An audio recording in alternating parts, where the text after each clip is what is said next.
ပရိသတ်ကြီးမင်္ဂလာပ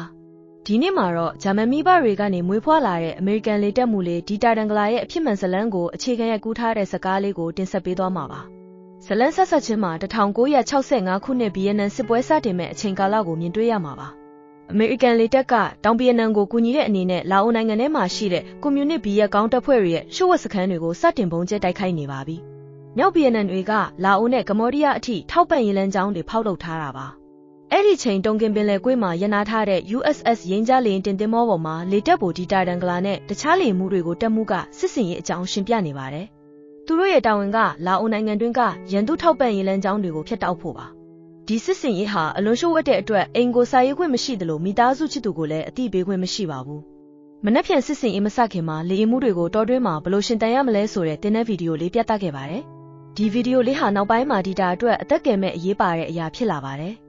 နောက်နေ့မနက်မှာသူတို့ရဲ့ပြစ်မှတ်တွေကိုသတ်မှတ်ပေးပါတယ်။ပထမပြစ်မှတ်ကမြောက်ဗီယက်နမ်နဲ့လာအိုနယ်စပ်မူဂျီယာတောင်ကြားကလေယာဉ်ပစ်အမြောက်စခန်းဖြစ်ပြီးဒုတိယပြစ်မှတ်ကတော့ဟိုချီမင်းလန့်ကျောင်းကရန်သူထောက်ပံ့ရေးလမ်းတွေပါ။ရန်သူတွေကအမေရိကန်ရေဒီယိုလိုင်းတွေကိုဖမ်းယူပြီးကယ်ဆယ်ရေးအဖွဲ့တွေကိုခြုံခိုတိုက်ခိုက်တဲ့လို့ရေဒီယိုစခန်းကိုလည်းချက်ချင်းဖျက်ဆီးရမယ်လို့သတိပေးထားပါတယ်။ဒါဟာဒီတာရဲ့ပထမဆုံးစစ်စင်ရေးပါ။သူဟာစပုတ်လို့ခေါ်တဲ့လေယာဉ်မှုတစ်ယောက်နဲ့အတူတိုက်ပွဲဝင်ခဲ့ပါတယ်။ပြစ်မှတ်ကိုဘုံကျဲပြီးမှသူ့လေယာဉ်ဟာရန်သူစစ်တနက်ကြီးထိမှန်ပြီးရန်သူနယ်မြေထဲကိုပြတ်ကျသွားပါတယ်။သူအသက်ရှင်လျက်လွတ်မြောက်လာပေမဲ့ရန်သူနယ်မြေထဲမှာတယောက်တည်းဖြစ်နေပါတယ်။လာအိုပြည်သူစစ်တွေနဲ့ဗီယက်ကောင်းတပ်တွေကသူ့ကိုလိုက်ရှာနေပါပြီ။သူဟာတောထဲကိုထွက်ပြေးပြီးတရက်ပုံအောက်မှာပုန်းတည်ခဲ့ပါတယ်။ရန်သူတွေထွက်သွားမှသူ့ရေဒီယိုနဲ့တနက်ကိုစွန့်ပစ်လိုက်ပါတယ်။ကယ်ဆယ်ရေးအဖွဲ့တွေဒုက္ခမရောက်စေဖို့အတွက်သူကိုယ်တိုင်အသေးခံဖို့ဆုံးဖြတ်လိုက်တာပါ။ချောင်းထဲမှာရေချိုးပြီးစားစရာရှာရင်စွန့်ပစ်ထားရတဲ့တဲဟောင်းလေးတွေကကန်စုံနှလုံးရခဲ့ပါတယ်။ညဘက်မှာတော့လေထီးကိုခြုံပြီးအိတ်ခဲ့ရပါတယ်။နောက်နေ့မှာကြောက်တုံးပေါ်တက်ပြီးဖန်ခွဲစလေးနဲ့နေအောင်ပြန်ဟက်ကအကူအညီတောင်းပေမဲ့ဗလီအမရောက်မလာခဲ့ပါဘူး။ရန်သူတွေကလည်းဆက်လက်ရှာဖွေနေသေးပါ။ရေစင်းတောက်ရင်ရန်သူတွေနဲ့ပပင်းတိုးပြီးဖမ်းဆီးခံလိုက်ရပါတယ်။အဖမ်းခံရချိန်မှာအမေရိကန်ဟက်ရင်တစည်းဖြတ်သွားတာကိုမြင်လိုက်တဲ့ရန်သူတွေကသူ့ကိုပုံခိုင်းပြီးနာနာကက်ကတနက်ဖောက်ပြီးခြောက်လန့်ခဲ့ပါတယ်။သူတို့ကသူ့ကိုထရက်ကားပေါ်တင်ပြီးပြည်내အုပ်ချုပ်ရေးမှူးစီခေါ်သွားပါတယ်။အုပ်ချုပ်ရေးမှူးကအမေရိကန်ဟာကျူးကျော်သူဖြစ်ကြောင်းနဲ့ဗီယက်နမ်ပေါ်ရာဇဝတ်မှုကျူးလွန်ကြောင်းဝန်ခံလက်မှတ်ထိုးရင်နှစ်ပတ်အတွင်းလွှတ်ပေးမယ်လို့ကမ်းလှမ်းပါတယ်။ဒါပေမဲ့ဒီတာကသူ့နိုင်ငံကိုတစ္ဆာမဖောက်နိုင်ဘူးဆိုပြီးညှင်းဆိုခဲ့ပါတယ်။ဒီအတွက်သူဟာညှဉ်းပန်းနှိပ်စက်ခံရပြီးရွာထဲမှာအဆက်ခွဲခံခဲ့ရပါတယ်။ဒါတောင်လက်မှတ်မထိုးတဲ့အတွက်သူ့ကိုတောနက်ထဲကအကျဉ်းစခန်းတစ်ခုကိုပို့လိုက်ပါတယ်။အဲ့ဒီမှာသူနဲ့အတူအမေရိကန်လူမျိုး2ယောက်ဖြစ်တဲ့ဂျင်းနဲ့တွင်နောက်ပြီးဒေသခံ3ယောက်ဖြစ်တဲ့ B8YC နဲ့ပရာစစ်တို့ကိုတွေ့ခဲ့ရပါတယ်။သူတို့အားလုံးဟာနှစ်အတော်ကြာကျဉ်ကျနေသူတွေပါ။ YC ကနှစ်ခွဲတွင်းက10နှစ်ကြာနေပြီဖြစ်ပြီးဂျင်းကတော့အမေရိကန်စစ်တပ်ကလာကယ်မယ်လို့မျှော်လင့်ချက်ထားဆဲပါ။ဒီတာကသူတို့ကိုကြည့်ပြီးဒီမှာအသေးမခံနိုင်ဘူးအားလုံးကိုကယ်ထုတ်မယ်လို့ဆုံးဖြတ်လိုက်ပါတယ်။ဒါပေမဲ့တခြားသူတွေကတော့ဒီတောထဲမှာလွတ်မြောက်ဖို့မဖြစ်နိုင်ဘူးလို့ပြောကြပါတယ်။ဒီတာကတော့အရှုံးမပေးပဲအဆောင်နေစီကတန်ဖိုးတစ်ချောင်းကိုအကွက်ကြကြခိုးယူခဲ့ပါတယ်။ညဘက်ရောက်တော့အဲ့ဒီတန်ဖိုးနဲ့သူ့လက်ထိတ်ကိုဖြုတ်ပြပြီးတခြားသူတွေကိုလည်းတင်ပေးခဲ့ပါတယ်။ဒီပညာကိုသူဂျာမနီမှာအလုပ်လုပ်တုန်းကသင်ယူခဲ့တာပါအဆောင်တွေကညဘက်လာမစစ်တဲ့အတွက်သူတို့လွတ်လွတ်လပ်လပ်လှုပ်ရှားခွင့်ရခဲ့ပါတယ်ဒွင်းကသူတို့စခန်းဟာလာအိုတောနက်ထဲမှာရှိပြီးအဆောင်တွေကဘီယက်ကောင်းတွေရဲ့အမိန့်ကိုနာခံရတယ်လို့ပြောပြပါတယ်ဒီတာကမဲခေါင်မြစ်ကိုဖြတ်ပြီးထိုင်းနိုင်ငံဘက်ကိုထွက်ပြေးဖို့ဆုံးဖြတ်လိုက်ပါတယ်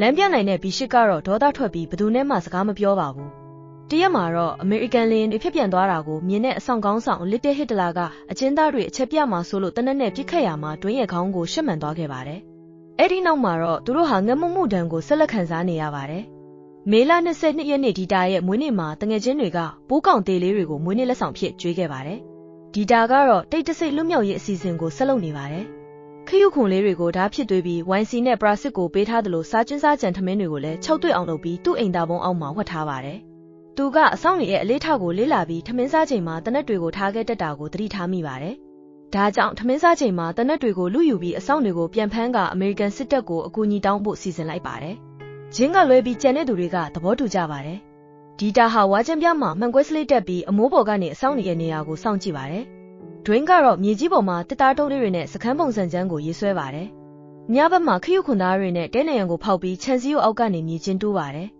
ဒီလိုနဲ့အစားအစာတွေပြက်လက်လာတဲ့အခါအဆောင်တွေကအကျဉ်းသားတွေကိုတောထဲခေါ်သွားပြီးထွက်ပြေးဖို့ကြိုးစားတယ်ဆိုတဲ့အကြောင်းပြချက်နဲ့တက်ပစ်ဖို့စီစဉ်နေတာကို YC တို့ကြားသွားပါတယ်။ဒါကြောင့်ဇူလိုင်လ4ရက်နေ့ကိုထွက်ပြေးမဲ့နေ့အဖြစ်သတ်မှတ်လိုက်ပါတယ်။မနေ့ရောက်တော့အဆောင်တွေထမင်းစားချိန်မှာဒီတာနဲ့ဒွင်းကတနက်တွေကိုလူယူပါတယ်။ ဒါပေမဲ့ဂျင်းတို့ဖွဲ့ကရောက်မလာပဲတွင်းကလည်းကြောက်လန့်ပြီးနေတာကြောင့်ဒီတာတယောက်ထဲအဆောင်တွေကိုပြစ်ခတ်နိုင်ခဲ့ရပါတယ်။သူကသဘောကောင်းတဲ့အဆောင်ကြံဖို့ကိုတော့မတက်ဘဲလှုပ်ပေးလိုက်ပါတယ်။အဲ့ဒီနောက်မိဖို့ချောင်ကအစားအစာတွေယူပြီးတောထဲကိုထွက်ပြေးကြပါတယ်။တောထဲရောက်မှဂျင်းနဲ့ဝိုင်စီကိုတွေ့ရပေမဲ့ဘီရှင်းနဲ့ဘရာစစ်ကတော့ဘယ်ရောက်သွားမှမသိရပါဘူး။ဂျင်းဟာစိတ်လွတ်နေပြီးဝိုင်စီနဲ့အတူတခြားလမ်းကိုထွက်သွားပါတယ်။ဒီတာနဲ့တွင်းကတော့မဲခေါင်မြစ်ဘက်ကိုဆက်သွားကြပါတယ်။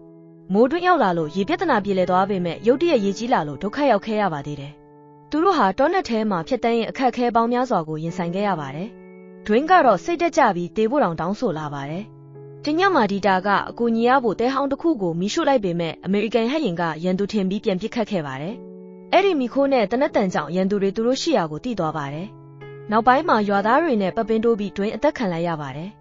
ဒီတာတယောက်ထဲကြံခဲ့ပြီးငမမှုနဲ့ပင်ပန်းတွန်းနေမှုတွေကြောင့်တတိလူလူနီးပါးဖြစ်လာပါတယ်။သူဟာမျိုးစိမ်းကိုအစိမ့်လိုက်စားပြီးအသက်ဆက်ခဲ့ရပါတယ်။နောက်ဆုံးမှာတော့သူ့ကိုအမေရိကန်လေယာဉ်ကတွေ့သွားပြီးရဟတ်ယာဉ်နဲ့လာခဲ့သွားပါတယ်။သူဖမ်းခံရပြီးနောက်6နဲ့23ရက်အကြာမှလွတ်မြောက်လာတာပါ။သူ့ကိုအမေရိကန်စခန်းကိုခေါ်သွားပြီးဆေးရုံမှာ CIA တွေကစစ်ဆေးမေးမြန်းပါတယ်။သူ့ရဲ့စစ်စင်ရေးဟာရှိုးအချက်ဖြစ်လို့ဒီလွတ်မြောက်မှုကိုလည်းဖုံးကွယ်ချင်နေကြပါတယ်။4ရက်ကြာပြီးနောက် USS ကသူ့တငယ်ချင်းတွေရောက်လာပြီးမွေးနေ့ပွဲဟန်ဆောင်ကသူ့ကိုဆေးရုံကနေခိုးထုတ်သွားပါတယ်။တင်မောဝယ်ရောက်တော့တင်မောသားတွေအားလုံးကသူ့ကိုဝမ်းသာအားရကြိုဆိုခဲ့ကြပါတယ်။အဲ့ဒီနောက်ဒီတာဟာစစ်ပွဲကနေနှုတ်ထွက်ပြီးစံတက်လေမှုအဖြစ်တာဝန်ထမ်းဆောင်ရင်နောက်ပိုင်းလေမှုတွေကိုလေ့ကျင့်သင်ကြားပေးခဲ့ပါတယ်။သူဟာလေရင်ပြက်ကျမှုလေ့ကျင့်ကနေအသက်ရှင်လွတ်မြောက်ခဲ့ပြီး1989ခုနှစ်မှာစာအုပ်တအုပ်ကိုရေးသားထုတ်ဝေခဲ့ပါတယ်။ဒါပေမဲ့စစ်ပွဲရဲ့စိတ်ဒဏ်ရာ PTSD ကိုတော့တစ်သက်လုံးခံစားခဲ့ရပါတယ်။2000ခုနှစ်ဖေဖော်ဝါရီ9ရက်နေ့မှာတော့ဒီတာဒန်ဂလာတယောက်ကွယ်လွန်သွားခဲ့ပါတယ်။ဒီဇာကားလေးကိုကြည့်ပြီးဇွဲမလျှော့တဲ့စိတ်ဓာတ်နဲ့အခက်အခဲတွေကိုဘလို့ရင်ဆိုင်ကြော်ဖြတ်ရမလဲဆိုတာကိုသင်ခန်းစာယူနိုင်မယ်လို့မျှော်လင့်ပါတယ်